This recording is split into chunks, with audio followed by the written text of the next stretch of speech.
మీ మోకాల నొప్పులకు ఎటువంటి సర్జరీ లేకుండా ఎపియాన్ పెయిన్ క్లినిక్ అందిస్తున్న అత్యాధునిక చికిత్స. నేను అడిగితే మీరు చెప్తారు లేదు నాకు తెలియదు.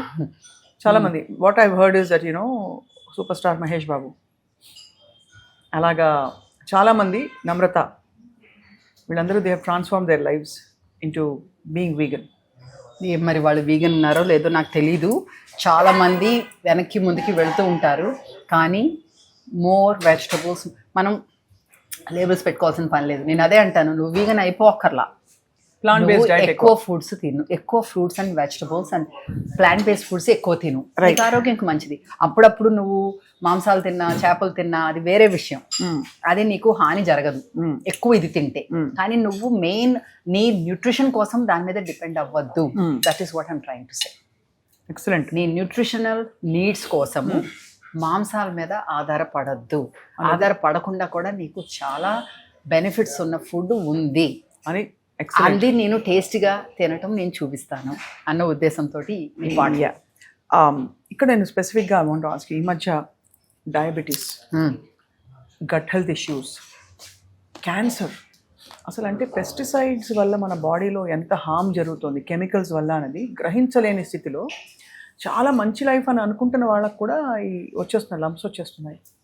సో ఎందువల్ల దానికి ఏం తింటే ఇలా ఏ చేంజెస్ చేస్తే దాని బారిన పడకుండా ఉంటాం. మనము ఇంత ఫుడ్ గురించి మాట్లాడుకున్నాము.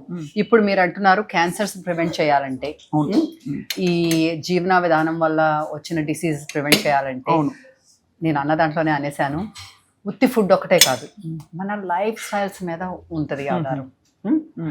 వైబ్రెంట్ లివింగ్ ద్వారా మనం ఫుడ్ ఫోకస్ చేసిన నా క్లయింట్స్కి అయితే, మనం వచ్చిన వాళ్ళకైతే, అందుకే మనకి యోగా ఉంది ఇక్కడ. అలాగే నేను ప్రతి ఒక్కరికి నాకు పర్సనల్ కన్సల్టేషన్కి వచ్చిన వాళ్ళకి ఇవన్నీ చెప్తూ ఉంటాను. ఉత్తి ఫుడ్ తోటి మీకు సొల్యూషన్ లేదు, అది ఒక భాగం మాత్రమే. రైట్. ఇప్పుడు చాలామంది హెల్త్ గురించి చెప్తున్నారు. నేను చెప్పింది ఫస్ట్ నుంచి మనం కూడా మన షోలో చెప్పినప్పటి నుంచి సేమ్ ఉంది, ఇంకా అది నడుస్తుంది, ఇంకా దాని అవేర్నెస్ కూడా పెరిగింది. మీరు ఫుడ్తో పాటు ఫుడ్ కూడా ఎలాగ తింటున్నారు. ఇప్పుడు మనం మాట్లాడుకుంటున్నట్టు ఆవేశంతో తినకూడదు. నేను ఇప్పుడు ఆవేశంతో ఫినిష్ చేసా, బట్ మీరు ఎలా మాట్లాడుతున్నారు కదా అని మీరు మాట్లాడుతున్నప్పుడు మీరు తింటే పర్వాలేదు, కానీ నేను మాట్లాడుతూ తింటూ అది ఏం తింటున్నానో వాసన చూడకుండా, రంగు ఎలాగుంది, టేస్ట్ ఎలాగుంది, ఆ కరకరం అంటుందా లేదా, ఇవన్నీ లేకుండా తినటం కరెక్ట్ కాదు. సో ప్రెజెంట్ ఉండాలి, షుడ్ బి మైండ్ఫుల్. ఫుడ్ వచ్చిందంటే గ్రాటిట్యూడ్ ఉండాలి, రైట్? అన్నం పరబ్రహ్మం. నువ్వు ఫుడ్ అన్నదే గాడ్ అన్నప్పుడు నువ్వు ఎలాగా క్యాజువల్గా తింటావు, అంతే కదా. దాని మీద శ్రద్ధ పెట్టాలి. నువ్వేం తింటున్నావు, అది ఎక్కడ వచ్చింది, ఆ పండించిన వాళ్ళు ఎవరు, కృతజ్ఞతలు చెప్పుకొని ఆ భూమికి. అట్లాగే చేసిన వాళ్ళు కూడా, అవును, చేసిన వాళ్ళ ఎనర్జీస్, చేసిన వాళ్ళ బట్టే కదా మనం తింటున్నాము కదా. చిన్న జోకేస్తాం, చెయ్యండి. శ్రీదేవితో పాటు భూదేవికి కూడా థ్యాంక్స్ చెప్పాలి. Correct correct. చేసిన వాళ్ళకి, పెంచిన వాళ్ళకి, ఎందులో పెరిగిన దానికి అన్నిటికీ కృతజ్ఞతలు చెప్పాలి. ఎక్సర్సైజ్ చాలా ఇంపార్టెంట్. బీయింగ్ మైండ్ఫుల్గా ఉన్నారనుకోండి, మీరు అంత మైండ్ఫుల్గా ఉన్నప్పుడు చాలా తక్కువ ఛాన్సెస్ ఉంటాయి రాంగ్ డెసిషన్స్ తీసుకోవడానికి. నువ్వు మార్కెట్లోకి వెళ్ళి కొనేటప్పుడు అంత ఆలోచన పెట్టి చూసి నీకు అనారోగ్యకరమైన ఫుడ్ ఏమైనా తెస్తావా? తేవు కదా. ప్రాసెస్ నూడిల్స్ తేగలవా? దాంట్లో నీకు అర్థం కాని ఇంగ్రీడియంట్స్ అన్నీ ఉంటే తేలేవు, అంత ఆలోచన పెడితే. సో ఆలోచన పెడితే నీకు తిన్నది కూడా కొంచెం కూడా ఎక్కువ తిన్నట్టు అనిపిస్తుంది, ఒంటికి బాగా పడుతుంది, నువ్వు రాంగ్ డెసిషన్స్ తీసుకోకుండా మంచిగా తింటావు. అది మైండ్ఫుల్నెస్. 2 బాడీ కదలాలి, exercise, it has to move. నువ్వు ఇల్లే తుడుచుకుంటావో, జిమ్కి వెళ్ళి ఎక్సర్సైజ్ చేస్తావో, వాకింగ్ చేసుకుంటావో, ప్రకృతిలో పిల్లలతో ఆడుకుంటావో, ఏదైనా చేసుకో, కానీ నీ ఒళ్ళు అయితే కదలాలి. సో ఎక్సర్సైజ్ అయితే ఉండాలి. 3వది నిద్ర. మనం అనుకుంటాము సూపర్ స్టార్స్ అనుకుంటాం, నేను కూడా అట్లనే అనుకున్నాను. ఒక 30s ఆ టైంలో 4 hours నిద్రపోతే నాకు చాలా అనుకుంటాను. నేను అనుకున్నాను యోగా చేస్తాను కదా, హెల్తీగా తింటాను కదా, నాకు తక్కువ నిద్ర ఉంటే సరిపోతుంది కావాలి అనుకున్నాను. కొంతవరకు నిజం అయ్యి ఉండొచ్చు. యోగులు ఎస్పెషల్లీ మెడిటేషన్ చేసుకునే వాళ్ళు తక్కువ నిద్రతోనే మంచిగానే ఉంటారు, కానీ మనం ఆ లెవెల్లో ఏమి లేము, అయినా కూడా పెద్ద గొప్పగా ఉందని. సో స్లీప్ స్టడీస్ చాలా చూపిస్తున్నాయి స్లీప్ అన్నది ఎంత ఇంపార్టెంట్ అన్నది. చాలా నీకు అది దాంట్లోనే రికవరీ ఉంటుంది, దాంట్లోనే నువ్వు మళ్ళీ ఫ్రెష్ అయ్యి వస్తావు. సో నీకు స్లీప్ మంచిగా ఉండాలి. స్ట్రెస్, అసలు స్ట్రెస్సే ఫస్ట్ చెప్పుకోవాలేమో ఫుడ్ కన్నా ముందు. Stress management. మనము జీవితం throws all kinds of things at you. రకరకాలు వస్తాయి, మంచి చెడులు అందరికీ జరుగుతుంటాయి, కానీ అది ఎలాగ తీసుకుంటావు అన్నది ముఖ్యం. రెండోది, నువ్వు ప్లాన్డ్గా చేసుకుంటే ఆ స్ట్రెస్ కొంచెం తక్కువ ఉంటుంది. మళ్ళీ నీ ఎక్స్పెక్టేషన్స్, పక్కన వాళ్ళు మనం ఇన్స్టాగ్రామ్లో చూసి ఇంకో దాంట్లో చూసి అలాగా మనం ఉండాలి అని చెప్పేసి ఇంకోటితో కంపేర్ చేసిన అట్లా కాకుండా నీవు ఎవరు, లెర్న్ అబౌట్ యువర్ సెల్ఫ్. నువ్వెవరు, నీ రియాలిటీ ఏంటి, దాంట్లో నువ్వు ఎలాగ గ్రో అవ్వగలవు, దాంట్లో ఎలాగ బెస్ట్ ఉండగలవు. అదే హాలిస్టిక్ వెల్బీయింగ్ అంటే. Holistic wellbeing. So stress, movement, sleep, food, relationships.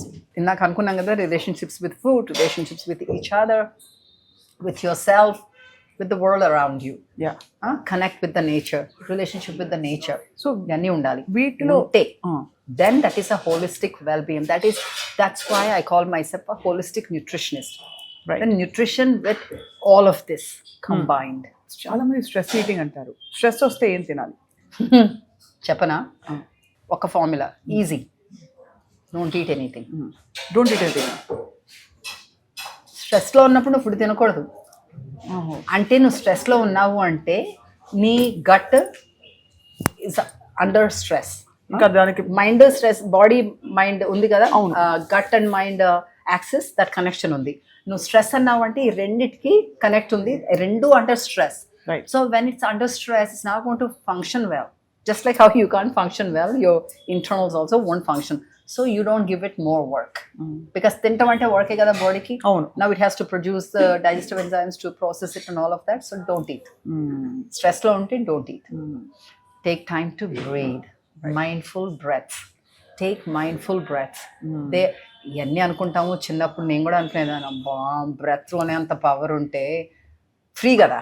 అవును, అందరికీ పవర్ ఉండేదాన్ని. నాకు ఇప్పుడు అర్థమైంది, ఫ్రీగా ఉన్నాయి కూడా తీసుకోలేకపోతున్నాం, అంత బ్లైండ్ అయిపోయాం. తెలియక దాని నమ్మకం లేక. సో నిజంగానే అంత పవర్ ఉంది బ్రెత్ లో. అలాగా ఒక శ్వాస ఇన్హేల్ అండ్ ఎక్స్హేల్ 5-6 times తీసుకో. కొంచెం కామ్ అయిన తర్వాత you can eat something of what we are talking about. A fruit is good enough. ఇంకోటి ఏంటంటే, స్ట్రెస్లో ఉన్నప్పుడు నీ బుర్ర ఎక్కడో ఉంది కదా, you are under stress. So you not following, you are not looking at what you are eating. So then your body is not cooperating. నీ body నిన్ను కోఆపరేట్ చేయట్లేదు, దాంట్లో కావాల్సిన ఎంజైమ్స్ అది ప్రొడ్యూస్ చేయటం లేదు. కరెక్ట్. సో నువ్వు అది తిన్న మంచి అరటిపండు అయినా కూడా అది జీర్ణించుకోవడానికి కష్టపడిపోతుంది బాడీ. సో స్ట్రెస్ ఉన్నప్పుడు తినొద్దు, జబ్బు వచ్చినప్పుడు తినొద్దు. That's another thing. ఇది జబ్బు వచ్చినప్పుడు ఏం తినాలి? జ్వరం వస్తే మీకు మీ 2 ఫేవరెట్ ఫుడ్స్ చెప్తా. మంచిగా మైదాతో చేసిన మంచి బ్రెడ్, ఒక 2 స్లైసులు బ్రెడ్, ఒక కప్పు పాలు. జ్వరం వచ్చినప్పుడు అదే పెడతారు, చిన్నప్పుడు అదే పెట్టేవారు. సో ఇప్పుడు 2 కూడా చూస్తే మీరు జ్వరం ఎక్కువ, మీకు జ్వరం వస్తుంది చూస్తే ఎవరైనా తీసుకుంటే కూడా నాకు జ్వరం వస్తుంది. యాక్చువల్లీ స్టార్ తెలుసు కదా, నేను ఏం చేస్తాను, అంకణం పరమౌషధం. కరెక్ట్గా చెప్పారు. నిజంగా మీకు పిల్లలకి ఫుడ్ పెట్టకపోతే చాలా బాధ వేస్తుంది. జ్వరం వచ్చినప్పుడు తెలుసా, నాకు వాంతులు వస్తాయి, పిల్లలకి విరోచనాలు వస్తాయి. అమ్మో వాంతులు అయిపోయినాయి, విరోచనాలు అయిపోయినాయి, మనం ఫుడ్ పెట్టకపోతే నీరసం వచ్చేస్తుంది అని చెప్పేసి మరి కాస్త పెడతాం, మరి కాస్త వాంతు చేసుకుంటారు. నాకు ఒకసారి మా అబ్బాయి చిన్నప్పుడు డాక్టర్ చెప్పాడు, వాడికి ఏదో పెట్టాను, ఏదో పెద్ద స్టీమ్డ్ వెజిటబుల్ మంచిది కదా అని కొంచెం ఎక్కువ తోసినట్టున్నాను. వాడికి వాంతులు రావటం మొదలుపెట్టినాయి. పాలిచ్చే రోజుల్లో కూడా. రాత్రి అయిపోయింది, మనం ఎక్కడైనా ఉన్నప్పుడు ఒక డాక్టర్ ఉంటారు కదా, పీడియాట్రిషియన్, ఫోన్ చేశాను, రాత్రి అయిపోయింది కానీ నాకు తప్పలేదు, వాంతులు ఆగట్లేదు, వాడికి ఏం చేయాలి? 6 గంటల సేపు ఏమి ఇవ్వద్దు చెప్పాడు. వాటర్ ఇవ్వద్దు, పాలు ఇవ్వద్దు, ఏమి ఇవ్వద్దు అన్నాడు. నర్సింగ్ అప్పుడు ఎట్లా ఉంటుంది, ప్రతి గంట తాగుతారు పిల్లలు, అలాంటిది 6 గంటల సేపు వద్దంటున్నావు ఎలాగా అనుకున్నా. తప్పక మాట వినాలి కదా, మరి నాకు ఇంకా వేరే సొల్యూషన్ లేదు. మ్యాజిక్ ఆగింది. 6 గంటల సేపు ఎలా పడ్డానో నాకు తెలీదు, కానీ సేమ్ సొల్యూషన్ ఎంత మందికి. తర్వాత నేను వాడి మీద ప్రయత్నం అయ్యింది, ఎంతోమంది చెప్పాను, ఇప్పుడు డాక్టర్స్ కూడా అదే చెప్తారు. ఆయన కూడా డాక్టరే చెప్పింది, కానీ అంటే నా ద్వారానే కాకుండా డాక్టర్ నువ్వు 6 hours, it's a magical number of hours అన్నమాట. ఏమి తినొద్దు, ఏమి తాగొద్దు, నీకు వాంతులు విరోచనాలు అన్నీ తగ్గుతాయి. ఒక్క పూటలో నువ్వు డీహైడ్రేట్ అయిపోయి అదే కానీ నువ్వు ఆల్రెడీ తాగేసి ఉండి దాని మీద వాంతులు వస్తే అవన్నీ వేరే స్టోరీ. అదే కదా. నువ్వు ఫుడ్ పాయిజనింగ్ అయ్యి అట్లాగైతే అది వేరే స్టోరీ. సో యాక్చువల్లీ చాలా ఇదంతా ఎంత మనం న్యాచురల్గా సహజంగా జీవించాలో తెలుసుకుంటున్నాము. వెయిట్ గెయిన్కి కూడా బహుశా ఇదే కారణమేమో, అంటే ఇలా చేయకపోవడం వల్ల. బికాస్ అందరూ ఇవాళ ఎవ్రీబడి, నాకు ఇందాక మీ స్టాఫ్లో ఒక అమ్మాయి కలిసింది, తనతో ఏదో మాట్లాడుతుంటే తనంత అనమాట, వచ్చిన కొత్తలో తనకి 15 కిలోలు ఎక్కువ వెయిట్ ఉంది. తను అంటే 3 నెలలలో 15 కిలోలు తగ్గిపోయిందిట. పైకి కిందకి మెట్లెక్కి ఆయాసం వచ్చేట తనకు. అప్పుడు మిమ్మల్ని చూసి అనుకుందిట, ఓ ఎలాగా అని. And I also know for a fact that చాలామంది ఫిల్మ్ స్టార్స్ మిమ్మల్ని అడ్మైర్ చేస్తారు ఫర్ యువర్, మీరు ఎలాగా సన్నగా ఉన్నారు. మీ వయసు చెప్పారంటే అందరు మూసిపోతారు, కాబట్టి చెప్పట్లేదు. చెప్పాలి, 10 ఏళ్ళు ఎక్కువేసి చెప్పాలి, ఇన్స్పైర్ అవుతారు. ఎక్కువేసి చెప్పకపోయినా నిజం వేసి చెప్పుకోవాలి. నేను సన్నగా ఏం లేదు స్వప్న, నేను కరెక్ట్గా ఉన్నారు. మీరు కరెక్ట్గా ఉన్నారంటే అందరూ ఏమనుకోవాలో నేను ఆలోచిస్తున్నాను. బట్ యాక్చువల్లీ అంటే the reason I brought this up is weight loss, weight gain చాలా పెద్ద ఇష్యూస్ అయిపోయాయి ఈ మధ్య.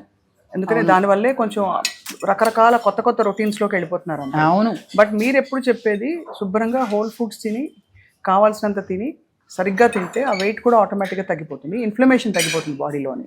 కరెక్ట్. ఏంటో తెలుసా ఇప్పుడు వచ్చిన ప్రాబ్లం? Quick solutions. తగ్గిపోవాలి, వెయిట్ తగ్గిపోవాలి, నాకు 2 నెలలే ఉంది టైం. ఈ నెలలో నేను 4 కేజీలు తగ్గిపోవాలి, ఇంకో నెలలో ఇంకో 4 కేజీలు తగ్గిపోవాలి, నేను అలాగైపోవాలి. క్విక్ సొల్యూషన్స్ పనికిరావు. అందుకే రాంగ్ డైట్స్ మీద వెళ్తారు. అది ఈ కీటో డైట్ అని, ఇంకో డైట్ అని రకరకాల వాటి మీదకి వెళ్ళిపోతారు. ఫర్ షార్ట్ టైం ఏదో కొంచెం నీకు హెల్ప్ అవడానికి ఏదో వారం 2 రోజులు క్లెన్స్ చేసుకోవడం, డీటాక్స్ చేసుకోవడం అంటే ఓకే. క్విక్ సొల్యూషన్ కావాలి అందరికీ. నెల రోజుల్లో తగ్గిపోవాలి, 2 నెలల్లో తగ్గిపోవాలి. నేను రోజుకి ఒక పూటే తింటాను భోజనం. ఓకే, నీకు క్యాలరీస్ లెస్ అయితే న్యాచురల్లీ కొంచెం తగ్గుతావు, కానీ ఎన్ని రోజులు ఆగుతావు అట్లాగా? నీకు న్యూట్రియంట్స్ అన్నీ వస్తాయా దాంతో? నీకు తెలుసా ఎలాగ తినాలి? 1 meal a day తప్పంటల్లా, కానీ నీకు తెలుసా ఎలాగ తినాలి? అదే నీ లైఫ్ స్టైల్కి అనుకూలంగా ఉంటుందా?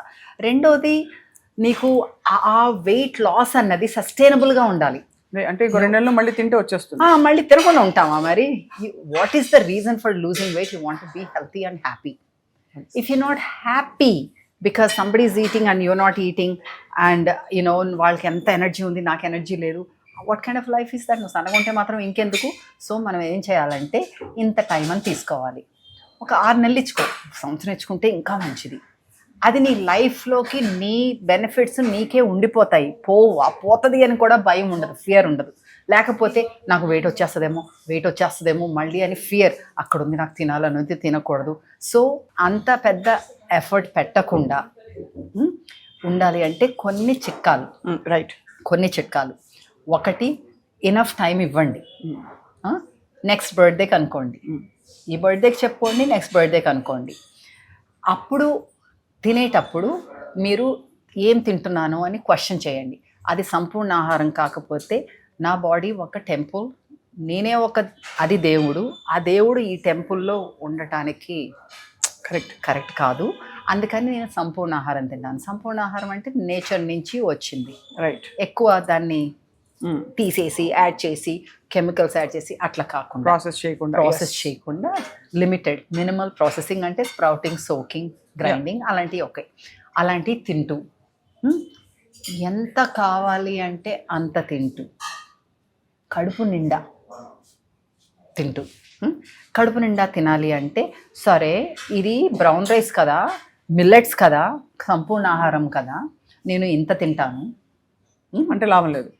తర్వాత ఇంత పప్పు వేసుకుంటాను అందులో అంటే మీకు అది సరిపోదు. సో సంపూర్ణ ఆహారంలో ఈ స్టెప్స్ అన్నమాట. ఎక్కువ భాగం కూరగాయలు, నెక్స్ట్ భాగం మనం అనుకున్నాం కదా రాజ్మాలు, చెన్నాలు, కందిపప్పు, పెసరపప్పు, మినప్పప్పు అట్లాంటివి, తర్వాత పళ్ళు, తర్వాత ధాన్యాలు, తర్వాత పిడికెడు గింజలు. అంటే ఏంటి, మన సన్ఫ్లవర్ సీడ్స్, పంకిన్ సీడ్స్, ఇట్లాంటివన్నీ రోజుకి వెళ్ళేలాగా చూసుకొని అలాగా తినాలి. అది క్రియేటివ్గా టేస్టీగా తినాలంటే మా లాంటి వాళ్ళ దగ్గర వచ్చి నేర్చుకోండి. మన దగ్గర యూట్యూబ్ ఛానల్లో ప్రతి వారం ఒక్కొక్క రెసిపీ పెడతాం. ఎంతో మంది బెనిఫిట్ అవుతున్నామని మాకు ఓకే వస్తూ ఉంటాయి. అది రెండోది ఇలాంటి చోట వచ్చి టేస్ట్ చేయండి, నేర్చుకోండి. మనకి రోజుకి 1 గంట మన ఫుడ్ కోసము మనం షాపింగ్ చేసుకోవటము, అది నానపెట్టుకోవటము, మొలకలు పిలిపించుకోవటము, గ్రైండింగ్ చేసుకుని పులవబెట్టడము, తర్వాత వంట చేసుకోవటము, రోజుకి 1 గంట అది కంపల్సరీ మనము మన మీద కేటాయించుకోవాలి. అది మగ ఆడ అందరికీ మన పిల్లలకు కూడా నేర్పాలి. కరెక్ట్. ఓకే, పిల్లలకు నేర్పాలంటే గుర్తొచ్చింది, మనం తిన్నదే కాదు, మనం ఇందాక చెప్పినట్లు ఇంకోటి ఉంది, ఎలిమినేషన్ అన్నది. ఇప్పుడు మనము తిన్నదే కాకుండా తిన్నది మనకు ఒంటిలో అన్నీ అయిపోయిన తర్వాత ఎలిమినేట్ అవ్వాలి కదా. సో టాయిలెట్ గురించి మనం ఎలిమినేషన్ గురించి, బాత్రూమ్ పొద్దున్న బౌల్ మూమెంట్స్ గురించి బౌల్ మూమెంట్ గురించి మాట్లాడటం అనేది ఒక ట్యాబు. కానీ అది కానే కాదు, మన పిల్లలతో కూడా మాట్లాడాలి. వాళ్ళకు కూడా చిన్నప్పటి నుంచే దాని స్టూల్ కన్సిస్టెన్సీ గురించి అయితే అది వాళ్ళు తిన్న దానికి కనెక్ట్ పెట్టి మనం చెప్పాలి. అలాగే మనం కూడా గమనించుకోవాలి. అదే ప్రతిసారి ప్రతిరోజు వెళ్ళిపోవాలి. అప్పుడే you are naturally detoxifying everyday. That's a beautiful point. అది సో అది చేసుకోవాలి. దెన్ మూడోది, ప్రతి భోజనంలోనూ కూడా ఇన్నేసి కూరగాయలు తినేసేయండి. ఒకప్పుడు కూరగాయలు పచ్చి అవ్వండి, ఆవిరికి పెట్టినవి అవ్వండి, తినాల్సిందే. ఏంటి మీరు కూర పప్పుచారులో ఇన్ని కూరలు ఉన్నాయి అంటే అది వేరు ఇది వేరు, ఇది కూడా తినాలి. తర్వాత భోజనం చేసిన తర్వాత కొంచెం నడవాలి. నీళ్ళు తాగచ్చా? కొంచెం ఎక్కువ తాగకూడదు. ఎక్కువ తాగకూడదు తినేటప్పుడు. నేను పెట్టేసా. ఒక అరగంట ముందు అరగంట తర్వాత తాగొచ్చు. ఇదిగో అలాగే ఎక్కువ కారం ఉందని చెప్పేసి అలాంటి దానివల్ల, అందుకే ఎక్కువ విపరీతమైన మసాలాలు కారాలు కూడా ఉండకూడదు. ఎందుకంటే మనం వెజిటేబుల్స్ తిన్నాం అనుకోండి, అందులో దాంట్లోంచే హైడ్రేషన్ వస్తుంది. తెలుసా, మీరు ఇలా మంచినీళ్ళు తాగిన వల్ల కొందరు అంటారు చాలా మంచినీళ్ళు తాగుతాను అయినా సరే నా స్కిన్ డ్రై ఇది ఇట్లాగా అనేసి. దాంట్లో ఉన్నది చాలా తక్కువ % మనకి హైడ్రేషన్ కింద పనికి వస్తుంది, మనకి కూరగాయల్లో రావాలి. సో మీరు ఈ సంవత్సరంలో అలా తింటము, ఎలిమినేషన్ గురించి, మూవ్మెంట్ గురించి, నిద్ర మీద ఫోకస్ చేయండి. రోజుకి అట్లీస్ట్ 10,000 స్టెప్స్ ఉండాలి. అంటే 5 కిలోమీటర్లు నడిచినంత పని పెట్టుకోవాలి. ఒక 30 ఏళ్ళు దాటినాయి, 40 ఏళ్ళు దాటినాయి అంటే కొంచెం బరువు పనులు కూడా చేస్తే మంచిది. మీరు పొలంలోకి వెళ్ళి చేసుకుంటారో, జిమ్లోకి వెళ్ళి చేసుకుంటారో, మీ బాడీనే యూస్ చేసుకుంటారో, మొత్తం మీద వెయిట్ లిఫ్టింగ్ అట్లాంటివి కూడా చేసుకోవాలి. సో ఈ 5 స్ట్రెస్ని మేనేజ్ చేసుకుంటూ, స్ట్రెస్ని ఎట్లా మేనేజ్ చేసుకుంటాము? బ్రీదింగ్, డీప్ బ్రీదింగ్, ప్రాణాయామ, సుఖ ప్రాణాయామ అవ్వచ్చు, అనిలోమ్ విలోమ్ అవ్వచ్చు, కపాలభాతి, భాస్త్రిక, భ్రామరి అన్నీ చేసుకోవచ్చు. మీకు ఇవన్నీ కుదరలేదు అంటే నా పర్సనల్గా అయితే బెడ్ టైం రొటీనే కుదిరింది ప్రాణాయామకి, మెడిటేషన్కి. సో అప్పుడు మనం భాస్త్రికను కపాలభాతి చేసుకుంటే మనకి బేసిక్గా కూర్చుంటాం. అందుకని ఊరికే సుఖ ప్రాణాయామ చేసుకుని ఒక పావు గంట అలా చేసుకుని పడుకుంటే మంచిగా నిద్ర వస్తుంది. సో ఫోకస్ ఆన్ నిద్ర, stress management, movement, what you're eating, what you're eliminating, and what you're including in your relationships, and what you're saying that I don't need this. Super. I love that. Sridevi, ఇంకా మీరు దొరికారు కాబట్టి అడక మానలేకపోతున్నాం. ఈ fertility సమస్యతో చాలా మంది, అంటే ఇన్ఫర్టిలిటీ ఉన్న వాళ్ళ సంఖ్య పెరిగిపోతుంది. ఇదివరకు అంత natural child birth, pregnancy, conceiving ఇవన్నీ అసలు 10 మంది గంపుడు పిల్లలు ఉండేవాళ్ళు ఇంట్లో. ఇప్పుడు మామూలుగా యంగ్ కపుల్స్కి వస్తున్నాయి. మరి ఫుడ్ ద్వారా దాన్ని సెటరైట్ చేశారు. బికాజ్ ఐఎమ్ ష్యూర్ మీ ఎక్స్పీరియన్స్లో మీరు చాలా మందికి రివర్స్ చేసి ఈ ప్రాబ్లమ్ని ఈజీ, బికాజ్ ఎవ్రీబడి ఇన్ఫ్యాక్ట్ ఇన్ఫర్టిలిటీని తీసేసే డాక్టర్లు కూడా చెప్తున్నారు ముందు we try to correct their lifestyle అని. So why do we have that and what is the solution? What are your quick tips for this? 100% మన లైఫ్ స్టైల్స్ వల్ల. Right, ప్రతి వీరికి ఒక ఫర్టిలిటీ క్లినిక్ ఉంది. అసలు ఎంత దౌర్భాగ్యం, అంతే కదా. అంత న్యాచురల్ విషయంలో మనకి ప్రాబ్లం ఉంది అంటే మనము బేసిక్స్ లోనే తప్పు దారి పడుతున్నాం. అవును. సో దాని వల్ల మీరు అన్నట్టుగా డాక్టర్లే చెప్తున్నారు. సో లైఫ్ స్టైల్స్ ని కరెక్ట్ చేసుకుంటే మాకు వైబ్రెంట్ లివింగ్ లో నా పర్సనల్ కన్సల్టేషన్ లో ఎన్ని సక్సెస్ స్టోరీస్ ఉన్నాయో.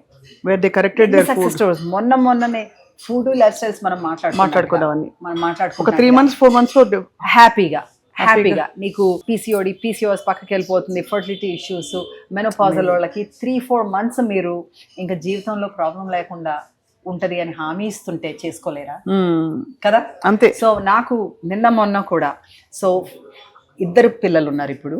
సో ఫోటో పెట్టింది 2 పిల్లలది. ఫస్ట్ డాక్టర్లు నువ్వు ఫర్టిలిటీ ట్రీట్మెంట్ తీసుకోకపోతే జరగదు అన్నారు. అని చెప్పేసి కన్సల్టేషన్కి వచ్చింది. ఇది ఎప్పుడు ఆల్రెడీ ఒక 6-7 years ago. వచ్చిన తర్వాత తీసుకున్నది. కొన్నాళ్ళ తర్వాత సక్సెస్ మేడం ఇట్లా అనుకుంటూ హ్యాపీగా చెప్పుకుంది. మొన్న మళ్ళీను ఇంకొక ఫోన్ చెప్పి అంటుంది, నేను నా మీద నమ్ముకున్నాను, మా ఇద్దరి మీద నమ్మి, మీ మీద నమ్మి మనం లైఫ్ స్టైల్స్ మార్చుకున్నందుకు మాకు 2 పిల్లలు. అది ఒక్కటి కాదు, అలాంటి ఎన్నో స్టోరీస్. నిన్న అమెరికా నుంచి ఒక అతను ఆన్లైన్లో కన్సల్టేషన్ తీసుకుని ఇక్కడే వచ్చారు. నన్ను చూసినందుకు మాట్లాడారనమాట. చెప్తున్నారు ఆ ఊర్లో అంట, ఇది సియాటల్లో అనమాట, ఎంతమందికి ఉపయోగపడ్డారో మీరు. నేనే కన్సల్టేషన్ తీసుకున్నా, మీ ఆన్లైన్ ప్రెజెన్స్ వల్ల ఎంతమందికి ఉపయోగపడుతున్నారు నేను చెప్తున్నానని కాదన్నట్టుగా చెప్తున్నారనమాట. ఆయన డిసీజ్ రివర్స్, ప్యాంక్రియాటిస్ బెటర్ చేసుకున్నారు. ప్రీ డయాబెటిక్ ఉండేవాళ్ళు, no problem, weight no problem. ఆయన అన్నారు 40 years వచ్చేటప్పటికి ఏంటో పెద్ద నాకు లిస్ట్ వచ్చేసింది ప్రాబ్లమ్స్. అలాగ అంటారు, నాకు వస్తుంది అనుకోలేదు, అన్నీ వచ్చేసినాయి. 2 సార్లు కన్సల్టేషన్ తీసుకున్నారు over the years. He's telling me nothing is wrong with him and his family. ప్రతి వారము మీరు ఇచ్చిన రెసిపీస్ కోసం వెయిట్ చేస్తాము, మేము అక్కడ చేసుకుంటాము అని చెప్తున్నారు. ఏంటంటే మనము ఆ 15 ఏళ్ల క్రితము మా టీవీలో చేసినప్పుడు, వాట్ ఎ జర్నీ మా టీవీలో. సో ఏంటంటే అప్పుడు జనరేషన్ వాళ్ళు, ఇప్పుడు ఆల్రెడీ 3rd generation. అక్కడ తల్లితోటి స్కూల్ నుంచి వచ్చిన తర్వాత చూసిన వాళ్ళు ఇప్పుడు పిల్లల్ని ఎత్తుకుని వచ్చి మిమ్మల్ని అక్కడ చూసేదాన్ని నేను మా టీవీలో, అమ్మ పక్కన కూర్చొని, తర్వాత వాళ్ళకి ఇన్స్పైర్ అయ్యి, వాళ్ళకి అవసరమైనప్పుడు అందరికీ కావాలి. అవునవును, అందరికీ కావాలి. సో వాళ్ళు ప్రెగ్నెన్సీలు ఇవన్నీ. సో ఇన్ఫర్టిలిటీ అన్నది మనకి చాలా వరకు 90% మన లైఫ్ స్టైల్స్ మీద ఆధారం ఉంది. గబుక్కుని వెళ్ళిపోయి నాకు ఆ ట్రీట్మెంట్ కావాలి, ఈ ట్రీట్మెంట్ కావాలి అని ఏమి వెళ్ళిపోకల్లా. కానీ ఎందుకు వెళ్తాం మనం అట్లాగా? ఈజీ సొల్యూషన్ అనుకుంటున్నారు. కాబట్టి దీనికి పేషెన్స్ అండ్ టైం టైం ఇవ్వాలి. నేను ఏంటి నీకు కావాలి అనుకున్నాక వెంటనే అవ్వకపోతే 1 సంవత్సరం ఇవ్వండి అమ్మా మీకు టైం అంటున్నా, రైట్? ఆ టైంలో నీకు ప్రెగ్నెన్సీనే కాదు, తర్వాత నీ హెల్త్కి అయితే, నీ పిల్లల హెల్త్కి అయితే, నీకు రేపు ఏ డిసీజెస్ రాకుండా, ఆర్థియోపోరోసిస్ అయినా, ఆర్థరైటిస్ అయినా, నీకు డయాబెటీస్ రాకుండా, థైరాయిడ్ ఇష్యూస్ రాకుండా, ఇన్ని రకాలుగా హెల్ప్ చేసే లైఫ్ స్టైల్ ఉంది, ఫుడ్ ఉంది అన్నప్పుడు ఎందుకు నువ్వు ఆ టైం గడపలేవు? చాలా valid and beautiful and more natural way of being. మీరు ఎప్పుడైనా అసలు మందులు వేసుకుంటారా? తలనొప్పికి మందులు వేసుకోవాలా? అది మరి కొంచెం ఎక్స్ట్రీమ్ చేస్తున్నారు. అంతేనా? తలనొప్పికి మందులు వేసుకోవటం ఏంటి? తలనొప్పి you give the right environment అంటే తలనొప్పి ఎప్పుడు వస్తుంది? స్ట్రెస్ వల్ల వస్తుంది. తప్పు. ఎంతమంది మనము తలనొప్పి వస్తే, కడుపు నొప్పి వస్తే, కడుపు ఉబ్బితే, లేకపోతే ఏదైనా అయితే నువ్వేం తిన్నాను, నేను ఏం చేశాను అని ఆలోచిస్తాము. చాలా తక్కువ మంది. వెంటనే వెళ్ళి నాకు తలనొప్పి వచ్చింది, నాకు మాత్ర కావాలి, తలనొప్పి పోవాలి. అలా కాకుండా ఒక్కసారి ఒక క్వశ్చన్ వేస్తే ఎందుకు వచ్చింది అన్నది మీకే మార్గం తెలుస్తుంది. సో అది అవాయిడ్ చేసుకుంటే, ఇప్పుడు తలనొప్పి ఎప్పుడు వస్తుంది? హడావుడిగా ఉండి, సరిగ్గా తినకుండా, తప్పు తిని, లేకపోతే ఎక్కువ పనులతోటి గబగబా పరుగులు పెట్టినప్పుడు కాసేపు అయితే నిలుస్తావు కదా, కాస్త బ్రీద్ ఇన్ బ్రీద్ అవుట్. ఆ కార్లో కూర్చున్నప్పుడు, ఆటోలో కూర్చున్నప్పుడు ఎప్పుడు కాస్త అలా కూర్చుంటే కాసేపు తగ్గుతుంది. అలాగే జ్వరం వస్తే కూడా లంకణాలు అనుకున్నాం కదా, సో అలాంటి వాటికైతే మందులు కంపల్సరీ వేసుకోని నేను అసలాను. కానీ నాకు చాలా నమ్మకము, పెద్ద జబ్బు వస్తే పెద్ద డాక్టర్లు ఉన్నారు, మందులు ఉన్నాయి అని అప్పుడు వెళ్ళిపోయి వేసేసుకుంటాను. కానీ ప్రస్తుతానికైతే అసలు అవసరమే వేసుకోను. కానీ 2 సంవత్సరాల క్రితం నాకు దగ్గు వచ్చింది, చాలా దగ్గు. 1 నెల రోజులు, చాలా మందికి ఆ రోజుల్లో ఉందన్నమాట. అసలు దగ్గు పోలా. కోవిడ్ వల్ల వచ్చిందా? కోవిడ్ వల్ల రాలా, నాకేంటో కూడా తెలియలేదు. అలర్జీస్ 1 వారంలో తగ్గుతుంది అనుకున్నాను, తగ్గలేదు. మొండి వల్ల 1 నెల రోజులు పోలా. ఇంకా మీటింగ్స్లోనూ ఇలా మాట్లాడుతున్నప్పుడు దగ్గుతుంటే అసహ్యంగా ఉంటుందని చెప్పి ఫైనలీ డాక్టర్ దగ్గరికి వెళ్తే ఆవిడ చెస్ట్ అని చూసి అన్నీ బాగానే ఉన్నాయి, కానీ నీకు అలర్జీస్ ఇవి అని యాంటీహిస్టమిన్స్ ఇచ్చారు. వేసుకున్నాను, 4 రోజులు తగ్గిపోయింది, అయిపోయింది. Next year exactly same time మళ్ళీ వచ్చింది నాకు. దడుచుకున్నా. కానీ అప్పుడు నాకు మా మావయ్య ఒక సైంటిస్ట్ అనమాట, ఆయనకి ఇతర దేశాల నుంచి వచ్చినప్పుడల్లా ఇది వస్తుందంట. He said us pollution. 100% correct. మనం ఎంత మంచిగా తిన్నా, ఏం చేసినా పొల్యూషన్ అయితే ఉంది. సో పెద్ద హీరోయిన్ లాగా నేను తలుపులు తీసేసుకుని ఏసీ వేసుకోకుండా పడుకునే మనిషిని ఫలానా సీజన్లో, సో ఏప్రిల్, మార్చ్, ఫిబ్రవరి ఆ టైంలో పొల్యూషన్ ఎక్కువ ఉంటుంది. ఆ టైంలో కిటికీ తలుపులు వేసుకుని ఫ్యాన్ వేసుకుని మామూలుగా పడుకుంటాను అనమాట. అలాగే సాయంత్రం మాట వాకింగ్కి అది వెళ్ళకుండా, ఎందుకంటే అప్పుడు పొల్యూషన్ ఎక్కువ ఉంటుంది. వాకింగ్కి వెళ్ళాలంటే పార్కుల్లోకి వెళ్ళి పొద్దున్నే వెళ్ళి అట్లా చేసుకుని కొంచెం అలా చేసుకుని గాన్ సి మనం ఎందుకు వచ్చింది అని చూడాలి. కరెక్ట్. అలాగే మనము ఎలర్జీస్ అన్నారు కదా, ఎలర్జీస్, పిల్లలకి ఎలర్జీస్ వచ్చినాయని మళ్ళీ మందులు ఇచ్చేస్తాం. వాళ్ళకి ఏం క్రీములు రాస్తున్నావు, ఏం సబ్బులు వేస్తున్నావు, ఏ బట్టలు అది ఏ కెమికల్స్ తోటి ఉతుకుతున్నావు, ఆ క్లీనింగ్, ఇల్లు క్లీనింగ్ ఎట్లా జరుగుతున్నావు, ఓ ఎయిర్ ఫ్రెషనర్ కావాలని చెప్పేసి పెట్టేస్తాం కారుల్లో, బయట ఎన్ని కెమికల్స్ ఉంటాయో తెలుసా అందులో. సో అలాంటివన్నీ ఎందుకు వచ్చింది అని ఆలోచిస్తే మీకు న్యాచురల్ సొల్యూషన్ దొరుకుతుంది, విపరీతమైన మందులు వేసుకోక్కర్లేకుండా. మై గాడ్, అసలు లైఫ్లో ఎన్ని విషయాలు మనం పట్టించుకుని ఎంత జాగ్రత్తగా మనం వీవ్ చేయాల్సిన చిన్న చిన్న విషయాలు, అల్లాల్సిన విషయాలన్నీ మనం అశ్రద్ధ చేసి షార్ట్ కట్స్ వెతుక్కుని ఏదో తొందరపాటు పరుగుల్లో లైఫ్ కాలం వెళ్ళదీస్తున్నాం అలా అనిపిస్తుంది. బట్ మీరు ప్రొవైడ్ చేసిన alternative way of being and thinking and చాలా ఇన్స్పైరింగ్గా ఉంది, మోర్ దెన్ ఎనీథింగ్. బికాస్ ఇప్పుడు అందరూ everybody is into living long, living healthy and happy. So మీ విజన్ ఏంటి Sridevi for vibrant living? For vibrant living ఈ రకంగానే మనము, మీరు చూశారు జర్నీ ఎక్కడి నుంచి మొదలు పెట్టామన్నది. మన టాక్స్, వర్క్షాప్స్ నుంచి మొదలయ్యింది. తర్వాత స్మూదీస్ ఇచ్చాము. స్మూదీస్ ఎందుకు ఇచ్చాము? ఆ రోజుల్లో స్మూదీస్ అనేవాళ్ళు కూడా కాదు. స్మూదీస్ ఎందుకు ఇచ్చాము? అత్తేనండి ఇత్తేనండి అంటే చాలా పెద్ద పని అనుకుంటారు. అన్నీ కలిపేసి ఒక డ్రింక్ ఇచ్చేస్తే తాగేస్తారు అన్న ఉద్దేశంతో మనము స్మూదీస్ మొదలు పెట్టాము. ఆ స్మూదీస్ మొదలు పెడితే జనాలు కొన్నాళ్ళకి అరే మరి నాకు స్నాక్స్ కావాలన్నారు. స్నాక్స్ చేసాము, రేంజ్ ఆఫ్ స్నాక్స్ వచ్చినాయి. తర్వాత మీల్ సబ్స్క్రిప్షన్స్ మొదలు పెట్టాము. అవును, మనము ఆఫీసుల్లో ఉండి ఇంట్లో ఉండి మనం చేసుకోలేకపోయినా సరే మా దగ్గర నుంచి మీకు అన్ని బ్యాలెన్స్డ్ ఫుడ్, టేస్టీ ఫుడ్ వచ్చేస్తుంది. అట్లా చేసాము, అది నడుస్తుంది. అది ఎక్కువ మందికి ఇంకా అందాలి అని నా ఉద్దేశం. తప్పకుండా. I think that is the way to go. అందరికీ అందుబాటులో ఉండాలి. అందరికీ అందుబాటులో ఉంచుకోలేని వాళ్ళు ఎలా చేయాలో మీ దగ్గర నాలెడ్జ్ అయితే పొందొచ్చు, అది తీసుకోవచ్చు. ఇంకోటి ఏంటంటే అపోహ అయిపోయింది హెల్తీ ఫుడ్ ఎక్స్పెన్సివ్ అనేసి. వాళ్ళ అర్థం కాదు ఏంటంటే, ఫస్ట్ ఆఫ్ ఆల్ మనం హెల్తీ ఫుడ్ ఎక్స్పెన్సివ్ అయితే మందులు ఇంకా ఎక్స్పెన్సివ్, హాస్పిటలైజేషన్ ఇంకా ఎక్స్పెన్సివ్. అదే కాకుండా ఎక్స్పెన్సివ్ దేంతో కంపేర్ చేసుకుని, నీ బట్టలతో కంపేర్ చేసుకున్నావా, నీ వాచ్లతో కంపేర్ చేసుకున్నావా, నీ నగలతో కంపేర్ చేసుకున్నావా, నీ ఫంక్షన్లు, పెళ్ళిళ్ళు, ఇల్లులు వాటి మీద కంపేర్ చేసుకున్నావా? ఏది ఇంపార్టెంట్ నీకు? మన ఆరోగ్యం, మనం ఉండటమే కదా. అలాంటప్పుడు నీకు లిటరలీ నీ ఫుడ్ కోసం నేను డబ్బులున్న వాళ్ళు కూడా నేను ఫుడ్ కోసం లెక్క పెట్టడం చూశాను. వాళ్ళు వచ్చేది ఒక ఫ్యాన్సీ బ్యాగ్ తోటి వస్తారు, ఫుడ్ కోసం లెక్క పెడతారు. రైట్? ఈవెన్ పోనీ అంత డబ్బు ఉన్నోళ్ళు కాదు, మధ్యవర్తులు అనుకున్నాం, వాళ్ళు కూడా పిల్లల పెళ్ళిళ్ళ కోసం, చదువుల కోసం ఇంతంత డబ్బులు పాపం దాస్తారు. అంత నువ్వు పిల్లలకి మంచి ఆరోగ్యం ఇస్తే, వాళ్ళకి మంచి అలవాట్లు నేర్పిస్తే, వాళ్ళ డబ్బులు వాళ్ళే సంపాదించుకుంటారు, వాళ్ళ పెళ్ళిళ్ళు వాళ్ళే చేసుకుంటారు, హ్యాపీగా ఉంటారు. వాళ్ళ ఫుడ్ కోసం డబ్బులు పెట్టాలి మనకి. అదే కాకుండా మీరు అన్నారు చాలామంది ప్రాముఖ్యులు మీ దగ్గరకు వస్తారు, వాళ్ళు ఫుడ్ తీసుకుంటారని. దానివల్ల కూడా అనుకుంటారు మన ఖరీదు ఎక్కువ అని. అది యాక్చువల్లీ అలా కాదు. నువ్వు ఒక్కసారి రేట్లు చూడండి, మీరు ఫుడ్ ఎంత ఖర్చు పెడతారు, ఫుడ్కి మీరు బయట ఎంత ఖర్చు పెడతారు, ఇక్కడ ఎంత ఖర్చు పెడతారో చూసుకోండి. అప్పుడు కంపేర్ చేసుకుని మీరే చేసుకోండి. బ్యూటిఫుల్. ఓకే, సో ఈ ఫుడ్ మీల్ సబ్స్క్రిప్షన్స్ అన్నది ఇంకా మనకి కార్పొరేట్స్కి అయితే, ఆఫీసులకి అయితే, ఇళ్ళకైతే అందరికీ వెళ్ళాలి అన్న ఉద్దేశం.